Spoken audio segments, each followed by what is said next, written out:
Now, tomorrow in Parliament, President Cyril Ramaphosa is going to face questions in the National Assembly.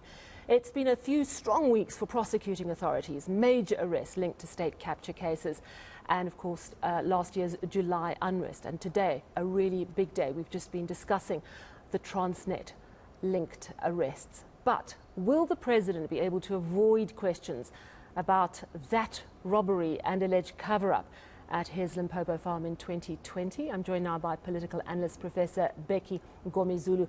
Prof, thanks so much for joining us. You know, on the one hand, I was just thinking about it, the President is really looking quite strong at the moment. It looks like he is making good on his promises that corruption-linked arrests are going to happen. We're seeing a lot of them at the moment. But at the same time, he's facing accusations himself that he could have been involved in some sort of criminal cover-up after the robbery at his farm. In the eyes of the public, do you think at the moment his star is rising or falling? Thank you very much for having me, Sally. Truth be told, the President started off by setting the bar too high for himself. And once he started operating in this position as the President of the country, he realized that things were not as easy as they seemed from a distance. One of the things that he told the nation he was going to do was to fight corruption at all costs. And then, of course, regardless of wherever it resided. Unfortunately, his plan has been derailed mainly by the Phala matter. Because under normal circumstances, if I say that you mustn't do X, I also should have to lead by example. So in this case, the Phala matter is one cloud that is hanging over the President, and it has in fact ruled out all possibilities that we'll ever have a credible leader that is going to steer this country in the right direction. So to answer your question, indeed, the graph has gone down significantly, if I may add. Tomorrow in Parliament, it's not just Phala questions he's likely to face.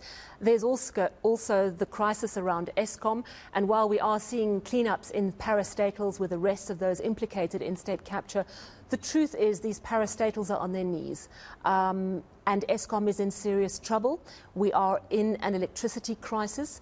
Also, we're facing a pandemic of gender-based violence. What kind of heat do you expect the President is going to face, and what are the big issues that you think he'll be tackling tomorrow? One thing is that some political parties are most likely going to commend him for the actions that have been taken, most of which we saw happening today.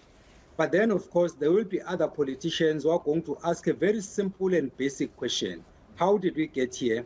Who has been responsible for state-owned entities? How come that nothing is being said about Pravin Gordhan as the minister? So that is the question that is inevitable.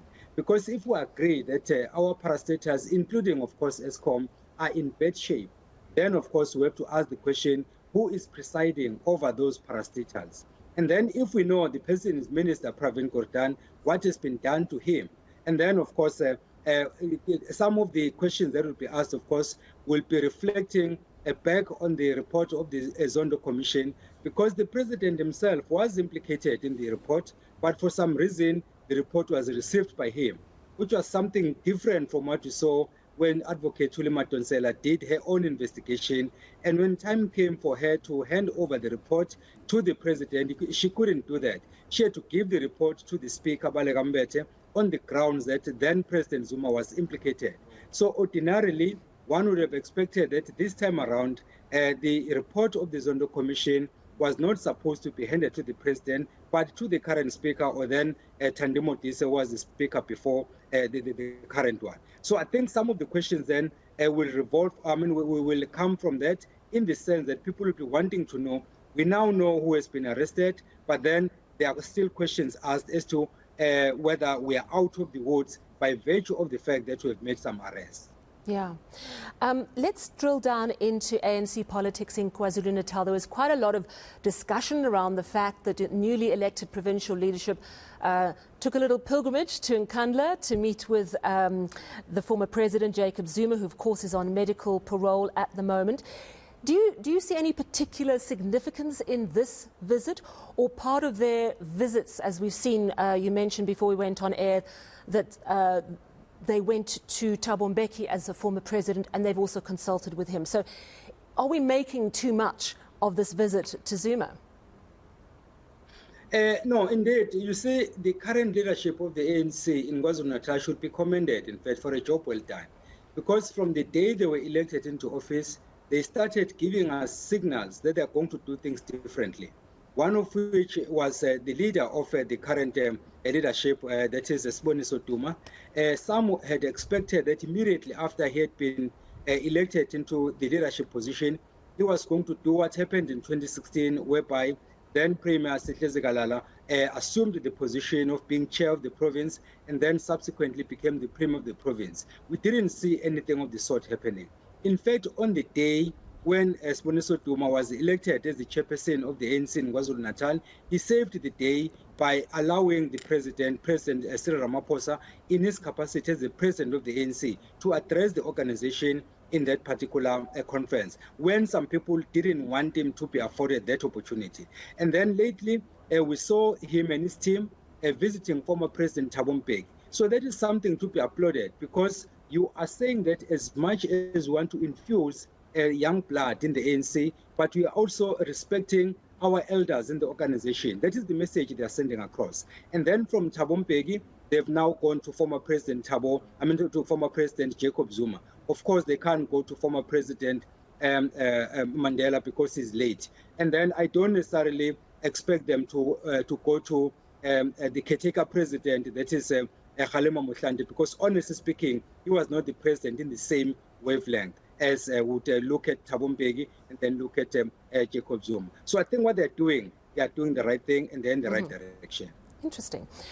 Let's take a broader look at the ANC, because, of course, it's all within the context of heading to December, the elective conference. You know, all the research is pointing to the ANC heading for lower than 50%, though there were some city press polls this weekend saying the ANC could get over the 50% mark. But a consensus, it seems, that Ramaphosa is the only person to lead the party. What do you make of that? And also Paul Mashatile, who seems to be looking more and more likely as his 2IC. The impression created that the current president is the only person to lead the ANC is misplaced. And in fact, it is incorrect. They might be right in saying that currently he's the leader of the ANC, that is correct. And he's currently the president of South Africa, that is correct. But whether he's the right person for the job, it remains debatable. And my response, in fact, that he's not. And the reason is very simple. When he started off, he talked about the so-called 9 lost years. That was, for me, political dishonesty. By virtue of the fact that he was the deputy president of the ANC and he was the deputy president of the country. If there were 9 lost years, he was part of that.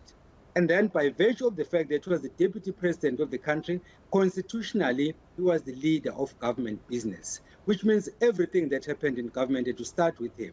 And then, of course, I'm not going to say what the EFF has been saying about the Marikana issue, which is true, that it happened, and then they are saying that it is implicated. That is not for me to make a call on that one. They will have to use facts to try and argue that point. But then, secondly, the president of the ANC said that he's coming up with the new dawn. And the question is, does he understand the history of the ANC? Because in the history of the ANC, you have a policy conference mid-year, around June, July, and then you have an elective conference in December. Whether you elect Sali or you elect Begi in December just doesn't matter. The issue of the new dawn does not arise in the sense that you'll be implementing the same policies. Then came the Phala matter. That was just basically the last nail in the coffin in terms of denting his political image, so to speak. So that is my stance on these issues. Oh, Becky, I think you and I make quite a good team. But I want to ask you about Paul Mashatile, because if it's not Cyril Ramaphosa, people sort of go, well, who else? I mean, is Paul Mashatile probably the strongest contender? Does he have the political chops to get very close to deputy chairmanship or even the chairmanship? You know what, if I were to tell you the truth, I was discussing this matter with a couple of people 2 months back. And I was saying that if I had it my way, there are people who are currently outside the limelight who do even much better than the current people in the ANC. One of them is Joel Neshitenze. I like Joel Neshitenze for a number of reasons. He knows his stuff, he's honest, and he does things openly, and he doesn't shy away from the truth.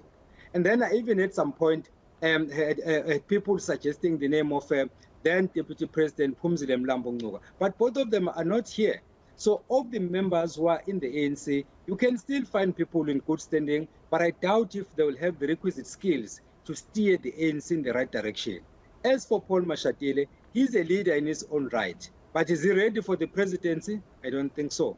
If you want to occupy that position, 1, you must not be factional. 2, you must not be emotional. 3, you must not isolate certain people within the organization.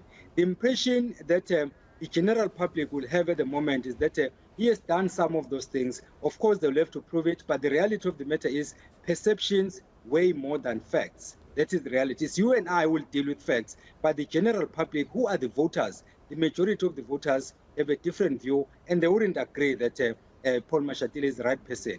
And then one other thing that the ANC has done, which doesn't help Paul Mashatile's cause, is allowing him to occupy different positions. Yeah. That creates the impression, even though he didn't, in fact, appoint himself, but the mere fact that he has held these positions for so long creates the impression that he is power hungry, and that doesn't augur well for him.